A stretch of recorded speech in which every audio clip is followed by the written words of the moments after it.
So, ladies and gentlemen, welcome back after this little break. And we have our final panel for today for the third WoTA Forum here in Berlin. And I name it Presenting Horse Racing Betting to the Next Generation. We already talked a little bit at the second panel about the customers and the new generation, about the time they spend attention to new products, etc. So it will be quite interesting to listen to our presenters in this panel. So Camilla Graver will be with us, Brandon Parnell and Adrien Billon. And we'll start with Brandon Parnell. Brandon is currently leading the media rights and international wagering strategy for UK's largest racecourse group, Arena Racing.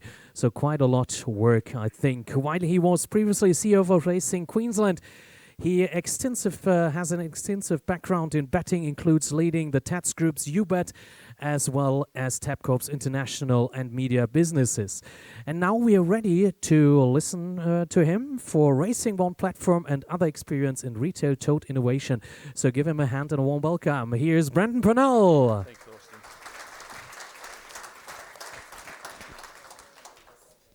Thank you, Thorsten, and it's a wonderful privilege to be invited back. So thank you to WoTA, Flo, Keith and others for the opportunity to be here and see so many familiar faces and new faces as well.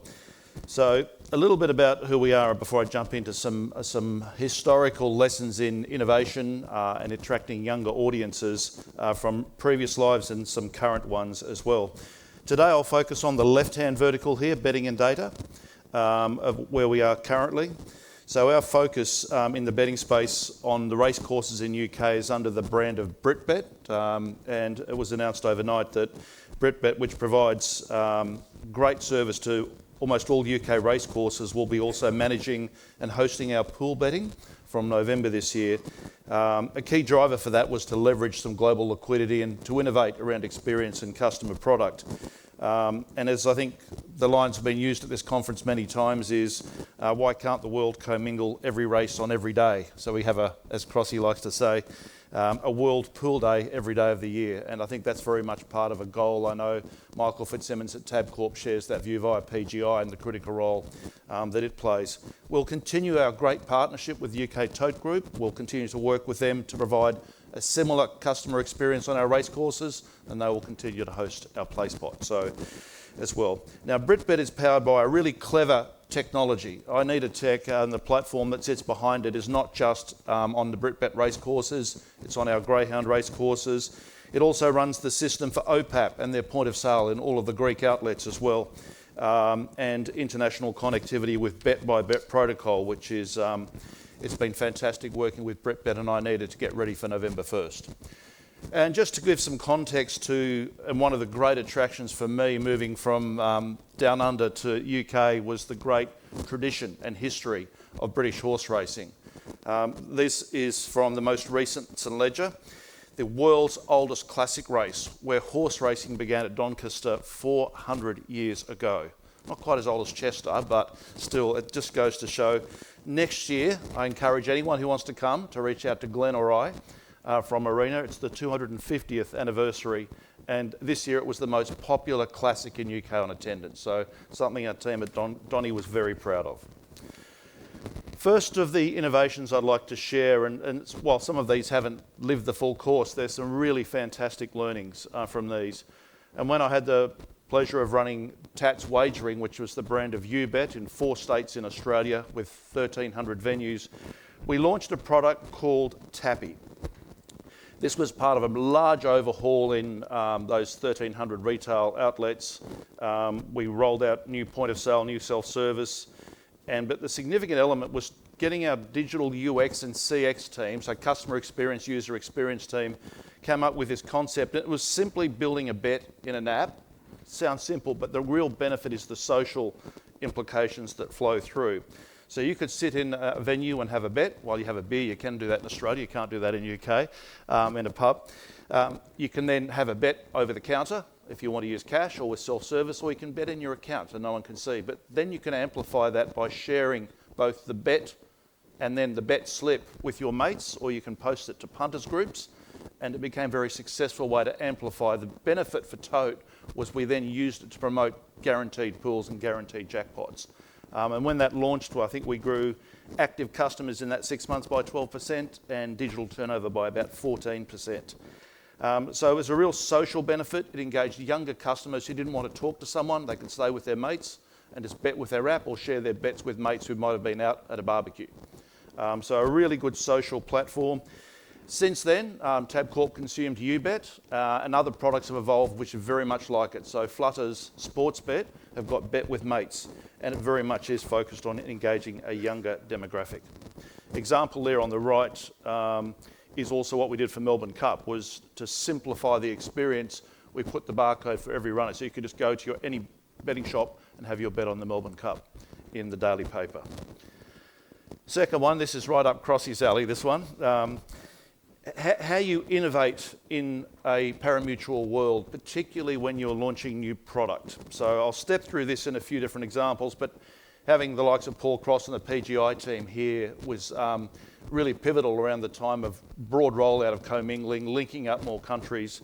I was really proud to be part of that team because you can see what's happening today with World Pool. It's taken it to another whole new level. So there's a bet in Australia called the Quaddie. If you're Australian, you'll know about the Quaddie. In Victoria, the Quaddie is part of the betting culture.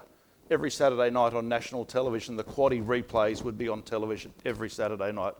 So then we rolled out the Quaddie, which is a pick four, in New South Wales. It was a brand new bet, no awareness. So how do you then stimulate awareness to create a betting culture around a betting product, which was new? And that was done through a range of things. So as you can see, there's some different examples. Guarantees on the pools, projected pool sizes to really highlight there's a life-changing pool that was available on that bet type.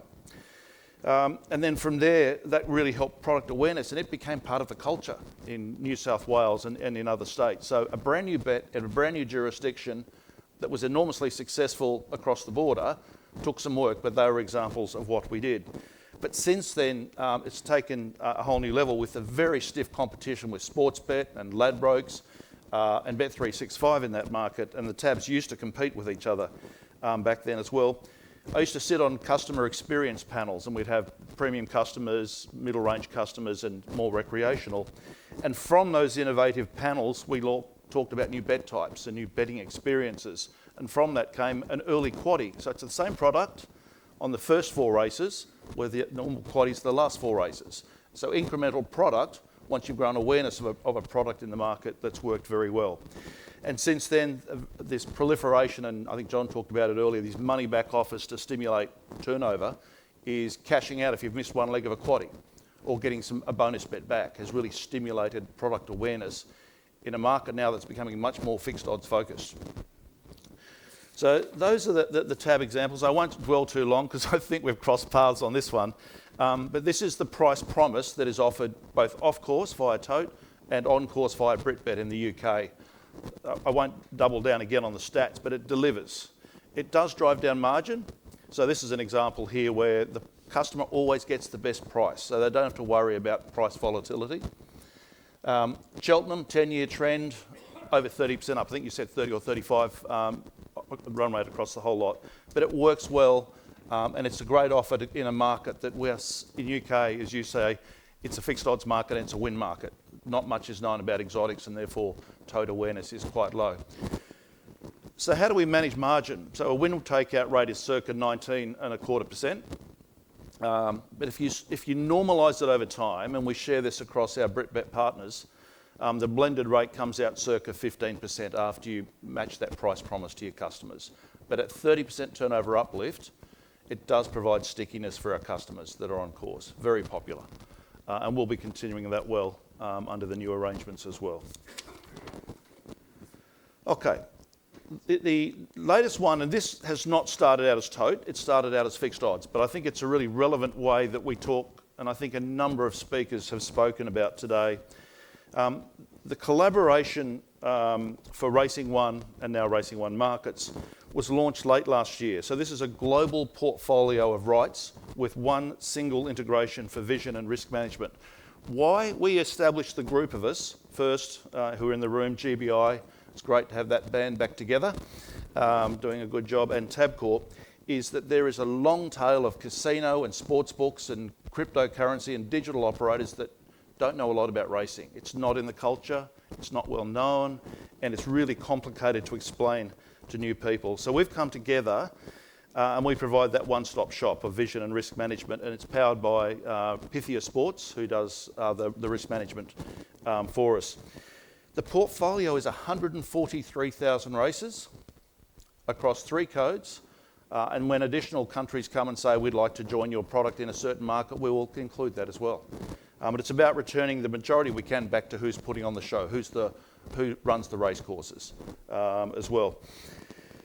Racing has so little relevance in some of these markets, so we provide either an iframe or an API, and it's very simple integration and working well. So the early learnings on this for us are these. Midnight is our biggest customer currently. We're only into probably this second half of 2025 was forecast. We're starting to hit a decent number of digital operators. Another example is Dual-Bits is also delivering strong performance. But have a think about these couple of stats. Aristocrat, many should know, as one of the largest gaming and casino operators in the world. Huge market cap, huge turnover. They've only gone live with 1 brand so far, but they've got 25 global brands that'll still bring all this product online as well. Some of the nights we're seeing betting on greyhound turnover quite staggering, particularly when we're not competing with major sports events. Again, this is not more so for home markets, but it's very much for what we can take to the world. While it's not pool betting today, we've established this because these bookmakers want a risk-free or a risk-managed opportunity to connect to. Very simply, once we can build awareness in these non-racing jurisdictions, that pool betting can be added as an additional feature to that. So that's an example of a couple of areas of innovation through my background and our recent learnings. And happily, after the next 2 speakers, Thorsten, take any questions. So thank you.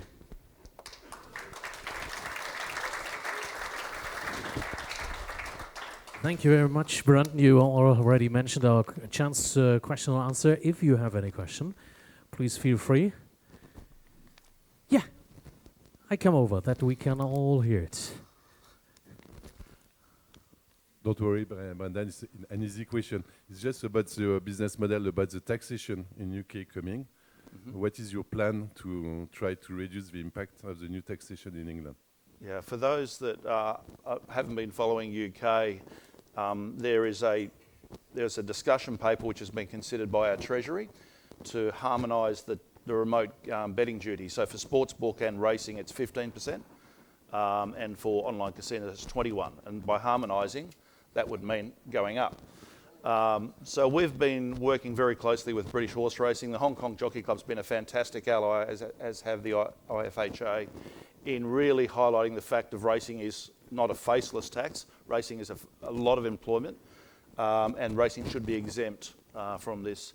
If it is implemented, it's a potential £60 million hit in industry funding, because a 40% rise in the tax rate from 15 to 21% would be very damaging on the back of affordability. So we're very worried, but we've got a very concerted and well-coordinated program.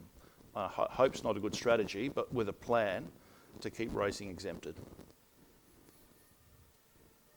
It's a bit different to innovation, but it's a damaging threat. Yeah, more than a damaging threat, that's for sure. Any other questions? Not for now. So Brandon, make yourself comfortable. Mm-hmm. And we're looking forward to our second last presenter this afternoon, and we're looking forward to welcome Adrien Billon live on stage for, yeah. Adrien. Yeah, please take a seat first, because then I can introduce you to all the viewers worldwide and the ones who don't know you. You've got fan base here, isn't it? So, yeah, just to... I don't know. Yeah, I'm pretty sure. Is there a fan base at Adrien? Yeah, here we go. I feel like a football team here. So, for over 13 years, Adrien has been Chief Commercial Officer and a member of the management committee of the Carrus Group, founded a lot of tradition in 1888. The Carrus Group is a major player, as you all know here, in horse racing, betting and related technologies. Your presentation, we're looking forward to, should explore how modern retail betting environments can benefit from scalable, intelligent hardware that addresses common challenges faced by the operators to reach the next generation of punters. It offers a tangible illustration of how phygital, that's a nice word, convergence and operational performance can coexist, a topic that could resonate with both lottery and racing stakeholders, and that's a perfect introduction for you now. Adrien, s'il vous plaît. Thank you very much.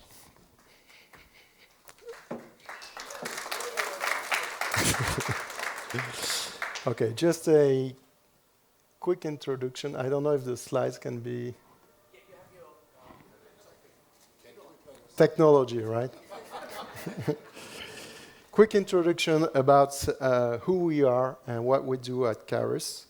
So, okay, that was not the right arrow, sorry.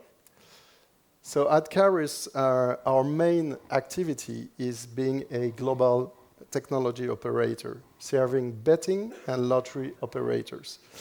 So we design and deliver end-to-end solutions from central system to digital and retail terminals. So for instance, we provide self-service betting kiosks, we provide betting terminals, and we also provide softwares dedicated to betting operation. From back end, we provide a tote system to the front-end applications. Another activity that is very strong and it is historical in our group is providing any kind of services on race courses. All you need to take bets on race courses, you can ask us, from the hardware, etc., the maintenance, the cash management, but also the tellers. And if you are lucky enough to go to the Prix de l'Arc de Triomphe this weekend in Longchamp Racecourse, you will see maybe all of the tellers are part of our group, including also the betting terminals and the self-service kiosk. And last but not least, we also are a horse racing operator in Spain, in the north of Spain, in San Sebastian. Many of you have been there. We have been hosted, at this time it was called EPMA, but we have been hosted EPMA back in 2017, so almost 10 years ago. We operate the racecourse of San Sebastian there and a network of points of sales. And we've been doing this activity for many years now, since the first company of the group was established in 1888, so at the very dawn of the parimutuel adventure worldwide. Today we are active in, we've been active in this industry, today we are globally active with 26 operators, around 22 countries, and we manage more than 240 racecourses in Europe, mostly in France, but also in Belgium, Switzerland, and Spain. So today I would like to talk to you about retail betting, about betting terminal technology, and about the next generation of horse racing punters. So where do we stand really with retail betting today? I've been working myself in Group Carrus for more than 13 years now, and I think it's been 13 years that I'm hearing the same refrain about retail is dead. The argument is always the same. Today everyone can bet on a smartphone. You don't need any more betting terminal, and so on and so on. And it's true, you can bet on your smartphone for more than 20 years. I think in PMU, they launched their betting application. I was working there at this time in 2005, if I don't make any mistakes. So it's been a long time. But despite that, retail betting remains a central pillar in the betting experience. So the real question is, where do we stand with retail today, and why does it continue to matter? Well, one figure. Today, in Europe, 56% of the horse racing GGR comes from the retail. And that is a 2025 figure, but with major disparities. In the Nordic countries, we estimate, correct me if I'm wrong, but we estimate 60 to 90% of the stakes coming from horse racing from the online. And at the opposite, on the southern countries, it's 60% to 90% coming from the retail. And for us, the explanation is quite clear. Privacy and cash. Yeah, that's for you, Rico. Yeah, when it comes to betting, punters are especially keen on keeping their confidentiality when they place a bet. And in Southern Europe, you are not asked to give your identity when you place a bet. But what about the next generation, the 18 to 25 years old? Do they have a specific pattern when it comes to retail, or they are truly a mobile-only generation? And more importantly, where should we put the emphasis if we want retail to remain relevant and appealing to them? So, of course, when we talk about this generation, the first thing that comes, it's the smartphone, right? And for them, it's just not a tool. It's almost a relationship, a close relationship. Anyone as teenager or young adult at home see exactly what I mean. But let's be objective. Is it really that strong? Can this generation truly cannot live without their smartphone? Well, I'm afraid the answer is yes. This generation cannot really live without their smartphone.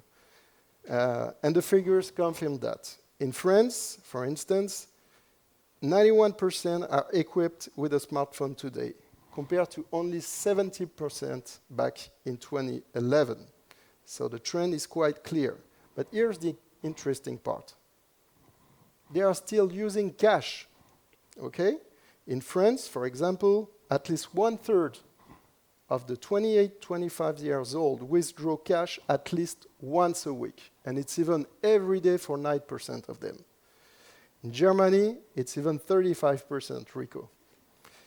And when you ask them why, when they could pay for almost everything with their smartphone, and it's really simple today, and they do already so for many transactions, the answer reveals something deeper about their habits and expectations. Reasons are, first of all, they are concerned about the security of their data. Secondly, they are afraid that their data can be used for commercial purpose. And the third reason that they say is the willingness for them to keep their privacy in the transaction. So what would be the lesson for terminal manufacturer as Carrus? What can we learn from that? Well, the lesson is clear. Betting on retail is not dead, and even for the next generation. We strongly believe in the future of retail betting, but we only thrive under certain conditions. And the first condition is quite obvious. The smartphone obviously must be part of the betting journey. For us, as a terminal manufacturer, that means that the traditional scanner reader technology no longer fits with the habit of the next generation because it cannot support smartphone-based interaction. Camera reading technology, on the other hand, does. It enables you to read not only smartphone, but also loyalty cards, QR codes, and of course betting slips. So at the same time, we must not forget about another essential point. Privacy matters. And for this generation, it's not just a detail. It's real expectation. That's why we believe in an hybrid experience, the one that takes the best of the two worlds. On the one hand, the smartphone, speed, convenience, and digital interaction. And on the other hand, the value that matters for this generation. Privacy and the possibility to use cash if they choose to. So what else defines this generation? If I had one word to choose, I would say fast. Right? The fast generation. And I think we would all agree that they expect everything to be fast. Information, entertainment, and even betting, of course. For them, speed is not a luxury, it's a baseline. And again, anyone who has a teenager or young adult at home knows exactly what I mean. So let me share today an example that I think is interesting. In 2022, Ticketmaster platform, you know this platform to buy concert ticket, this platform just crashed during the opening of ticket sales for Taylor Swift Eras Tour. Maybe you remember it, maybe you experienced it during your kid. For someone like me, I would not have been a big deal, you know, maybe a minor inconvenience, unpleasant, but minor inconvenience. I would just say, all right, I try it later, I try to buy my ticket later. But for the fast generation, it was far more from that. It was simply intolerable. Social media instantly flooded with angry messages complaining about the unacceptable service. And the backlash even triggered political fallout, with Ticketmaster facing an antitrust investigation over its merger with Live Nation, another platform they just have bought. It was even suggested that political pressure may have been fueled by personal frustration. For instance, an angry daughter urging her father to push for an official investigation. Who knows? And Taylor Swift herself had to apologize officially. Can you imagine that? This generation does not tolerate failure in a transaction. The statistics are very clear. After just 2 failed connection attempts, an 18-25 years old will typically disengage. And you love them as a customer for good. So again, what's the lesson here for a terminal manufacturer? Well, imagine a second the operator, you, as Taylor Swift, and your punters as angry fans. Well, as your technology provider, I can tell you that the last thing I would have liked to be is Ticketmaster on that very day. And for 18-25 generation, accustomed to the speed of TikTok, instant messaging, and unlimited streaming, a betting outage or a technical bug would not have been just a minor inconvenience. It's an intolerable break in the experience that make them disengage instantly. So for us, that means a strong and continuous effort in research and development to enhance both our solution and the quality of our solution. That's why today, more than 20% of our revenue is reinvested directly every year into research and development. Back in 2012, we introduced camera-based reader in our terminal, a breakthrough technology. And today, and we are very proud of it, it is progressively being adopted across the industry by our competitor. That's the best reward for a technology provider. With this technology, our terminal delivers exceptional reliability, with only 1 outage every 3 years, 1 failure every 3 years for this technology. So that means a seamless and worry-free betting experience for operators, punters, and technology provider. So the key lesson for us as a terminal manufacturer is clear. We must set the highest possible standards on reliability across the entire betting process. Because at the end of the day, the betting terminal remains absolutely central in that process. And any failure, that means losing the trust of both operator and punters.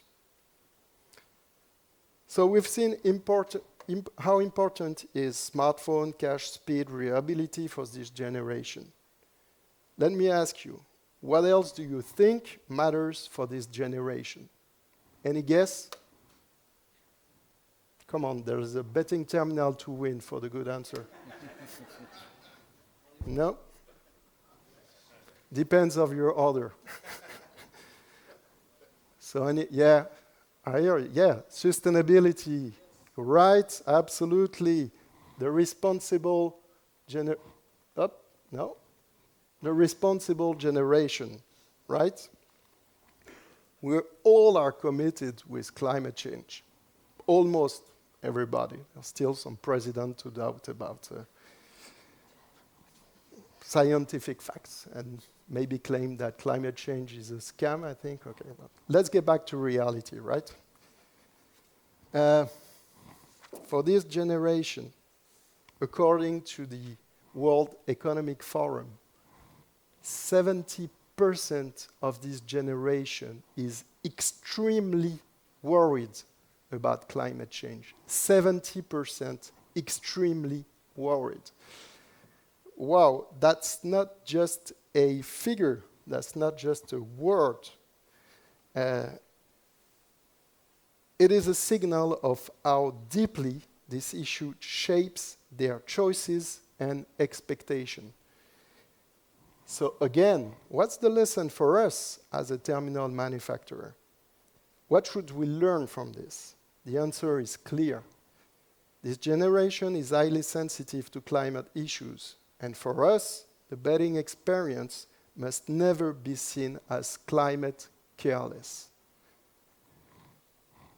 At Carrus, we've been committed to a responsible approach for many years now. This commitment has been recognized through multiple certifications, including the prestigious EcoVadis Gold Medal, which places us among the top 5% of companies assessed worldwide. Our responsibility as a terminal manufacturer is to make sure that you, our customer, betting operators, could never be reproached for offering an experience that ignores climate imperative at any points of the value chain, including the betting terminal. We are fully committed to producing climate-respectful hardware, not only because we share those values, but also because we believe it is something that you, our customer, will increasingly expect from us in the coming years. And recently, actually, we've been responding RFPs where sustainability criteria carry as much weight as the price in the decision grid. So that says a lot for us. Okay, we've talked about the next generation of punters, but let's not forget the rest of the society. What are the expectations? Betting is a particular activity, right? So what would be the imperative for the whole society when we talk about retail betting? Well, age control. On this point, no discussion, right? Everybody want to protect our kids. KYC requirements are becoming increasingly stricter in betting, and strengthening age verification will be one of the ways forward to protect minors, and it's a very good thing. And it has already, a lot of things have already been done by operators in the last year. And it has paid off, actually. According to a recent report of the French Conseil des prélèvements obligatoires, excuse my French, it's an official entity of the government. According to this Conseil des prélèvements obligatoires, horse racing is the least addictive form of gambling and the one least effective by underage player, especially compared to sports betting. But in any case, the technology must be ready, right? So the technology must be adapted to this reality. Regulation is increasing, and we believe it will not stop. It is the direction of history. So again, what's the lesson for us as a terminal manufacturer? Well, it's quite simple. Your betting terminal must be able to check the age of the punter quickly without adding any friction or slowing down the betting process. Because remember, we're dealing here with the fast generation. Well, the camera reader technology embedded in Carrus terminal makes this possible. It can ring instantly the ID. You see this MRZ, this machine readable zone that you have on your passport, that embedded your date of birth. That means instantly you can check if your punter is a minor. What else? We've talked about next generation, about regulation, but what about our current customer? What about you as a betting operator? Beyond all these factors, what also matters when you're selecting a betting terminal? Well, sorry, I won't be very original here, but of course the terminal has to be cost efficient.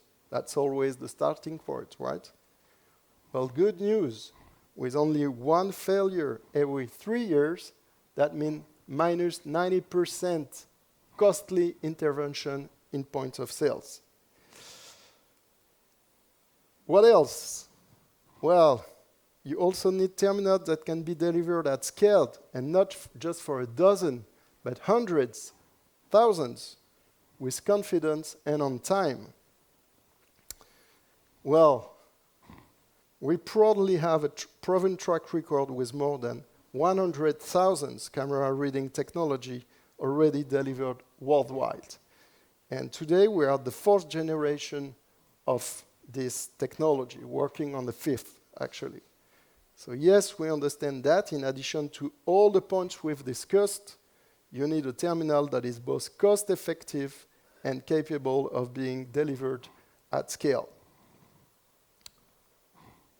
Well, it's been a pleasure sharing these thoughts with you today. Thank you very much for your attention.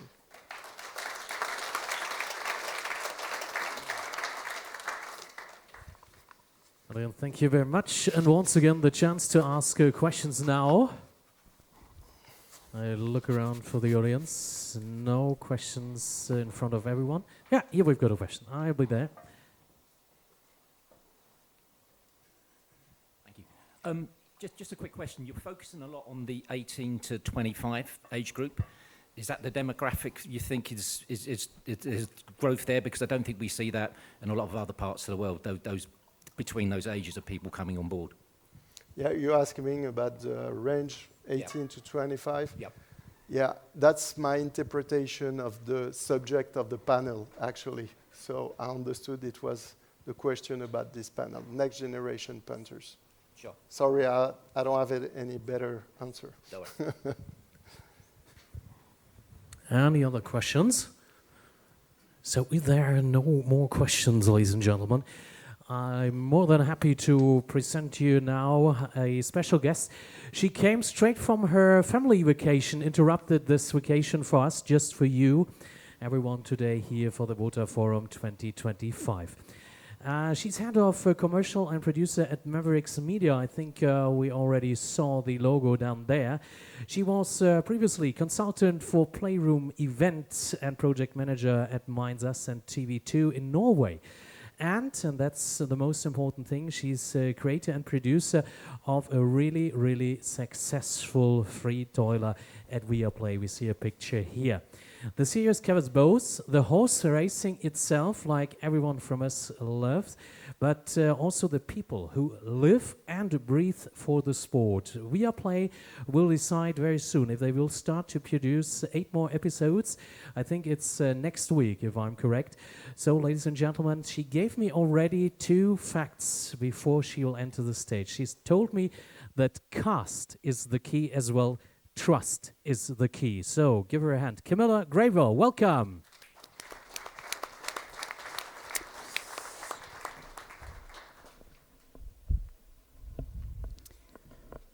Thank you very much, and thank you for having me. I've been commented on this first slide that it's kind of bold statement. How did we increase the audience and revenue by 300% in Norway? That is in Norway's only racetrack, and I will explain. I just wanted your attention because it's been a long day, so hopefully this got it.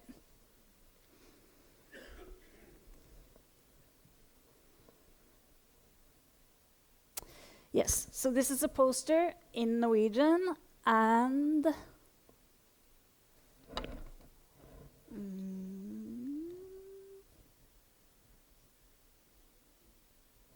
in English. And the reason I did that is because the whole presentation has the Norwegian logo. It made it easier for me. But we have translated it, and it's possible to use for those who will. Okay.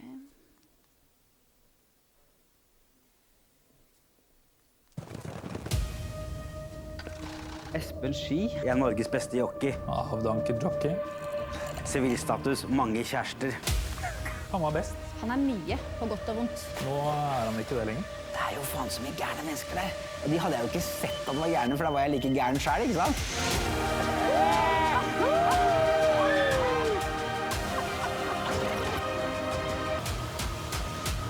Nå har vi vært sammen noen år. Han sier sånn, nei, slutt. Vær så snill, nei, slutt. Nei. Ikke trenger å... Nei. Nå, hysj min, for faen! Jeg sa det var du skulle si det. Faen, liksom. Det har jo ingenting med. Ja, skål. Det kan ikke være sånn. Han var litt sånn diva, det er han jo på en måte enda. Oi! Og så ramler... Jeg våknet jo egentlig i koma som høysensitiv. Et godt tips, Martha Louise. Få deg noe medisin. Det kan du ikke si. Du kan ikke si det, ikke sant? Det kommer du til å bruke, det får du ikke lov til.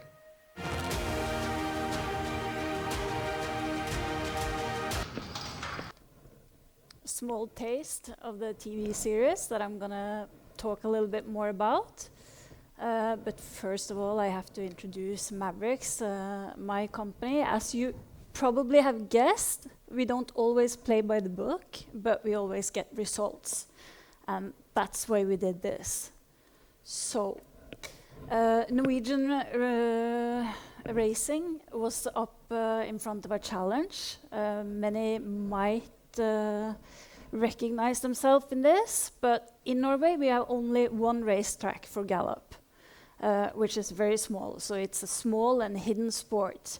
And declining interest in equestrian sport in general, declining horse betting, declining turnover, increased competition, mainly online betting, and low visibility of equestrian sport in the media in Norway, and low general awareness in Norway, and no clear public profiles in equestrian sport in Norway made it very, very difficult to recruit young.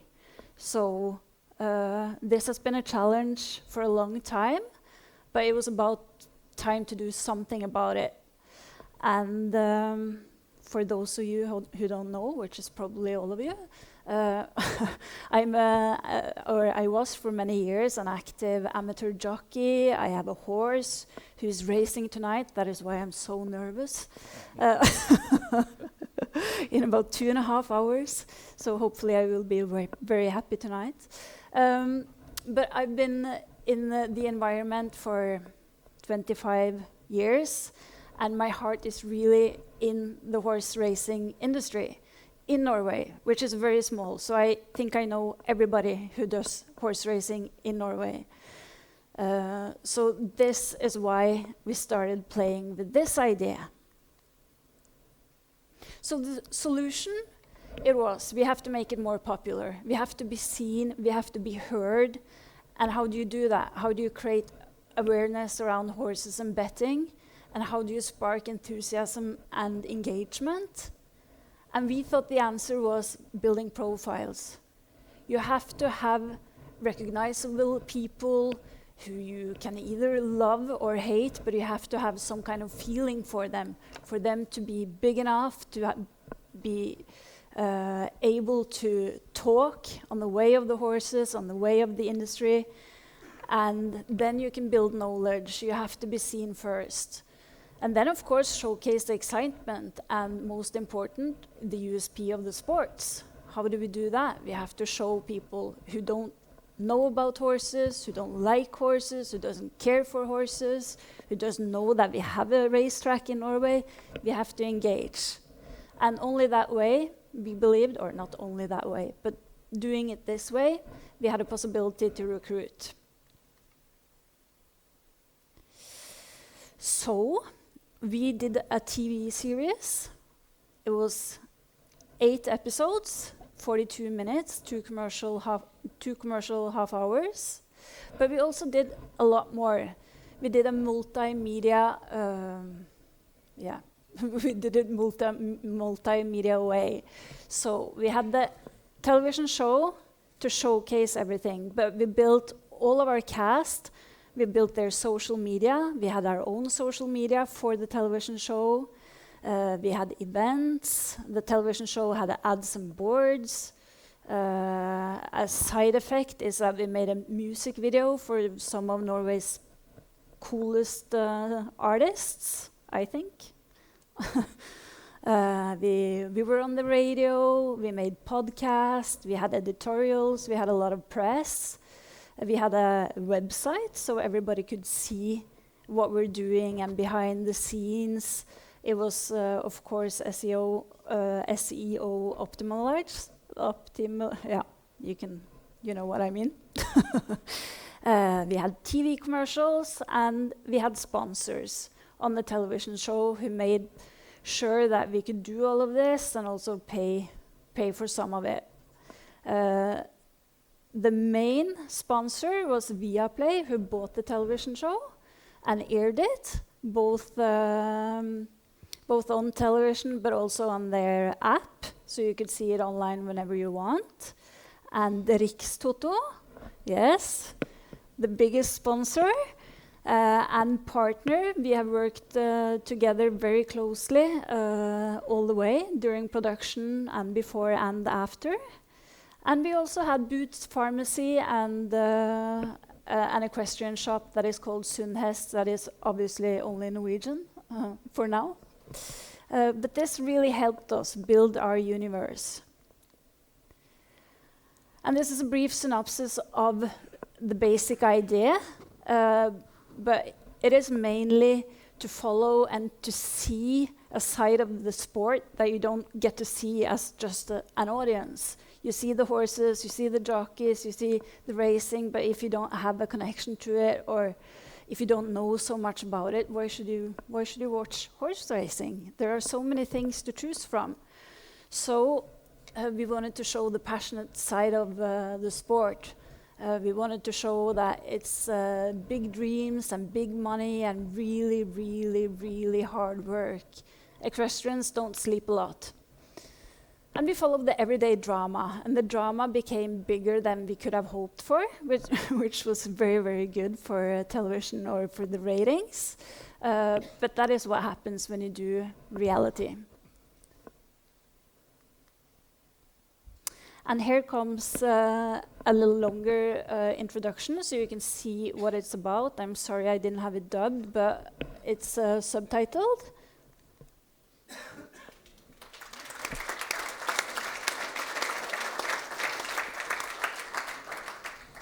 Thank you. We were unexpectedly really, really lucky because we started working with this 3 years ago. And by then, Antonio Fresu was a guy riding in Dubai, not being anybody in particular, but now he's a really hot shot. He was in the Netflix series Racing for the Crown as well. And he's married to one of our main casts, so we got to follow him in America, climbing his career there, which was such a bonus. Made it bigger in Norway. Yes, some other opportunities that we have taken advantage of is we made a behind-the-scenes web series that is out on our webpage. We made podcasts. 2 of the characters, Espen and Hans Christian, 2 of the main characters, have made a podcast and also started a gambling, how do you say it, team, so that you as an audience can play on their bettings, which is kind of successful. We have commercials featuring the profiles, like Boots Pharmacy have used them in commercials, other advertising with the profiles. We have the possibility of spin-off series, for example, to dressage or trot or other equestrian sports. And we've done events and arrangements, both internal and external. So the results, which I so boldly claimed was 300% increase, it is 300% increase in the audience size in 2025 in comparison to 2024. So that alone is something we like to brag about. And the same with the revenue for all the restaurants and bars on the racetrack has tripled. And the same on the Norwegian Derby Day. It was tripled, both the revenue and also audience. And overall, 2025 versus 2024 is a 12% increase of horse race betting and 10% increase in registered gamblers. And keep in mind that this series was aired in April, so it hasn't been available for a long time. But this is a base we can build on. And some funny side effects. We were nominated to 4 reality awards. We were nominated for the Gullruten, which is the Norwegian Emmy Awards. It's not that glamorous, but it's up there.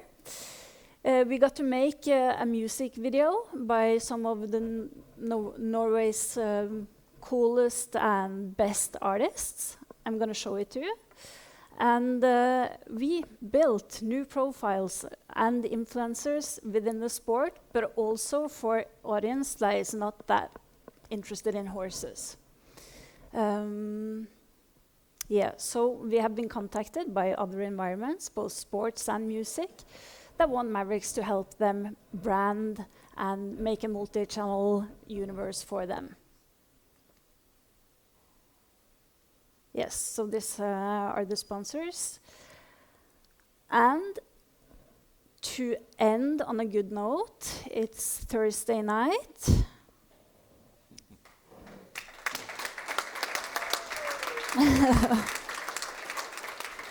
I'm sorry, I know it was long, but I promised my employer that I would show all of it. So I wanted to I'm sorry.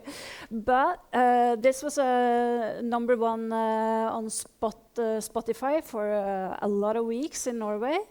It was super popular, and what we did is we used our profiles, as you might have recognized, in this music video. And it was released at the same time as the television show started. So we got the side effect that these really cool, well-known artists in Norway were with our totally unknown cast, because we didn't have one celebrity in the cast. So they helped us promote. And of course, it was a theme song in Øvrevoll every time horses crossed the finish line. It was "All steady full galopp." So it was used. And Bente Rosenberg, she's the CEO on the Norwegian Horse Racing Authority, and she is quoted here that in a declining market where competition is increasing and the Norwegian crown is weakening and people are financially worse off than before, this is a fantastic result and a boost for Norway's only racetrack, which is what we were hoping for. And I hope you feel the same way, Camilla. So, thank you for having us.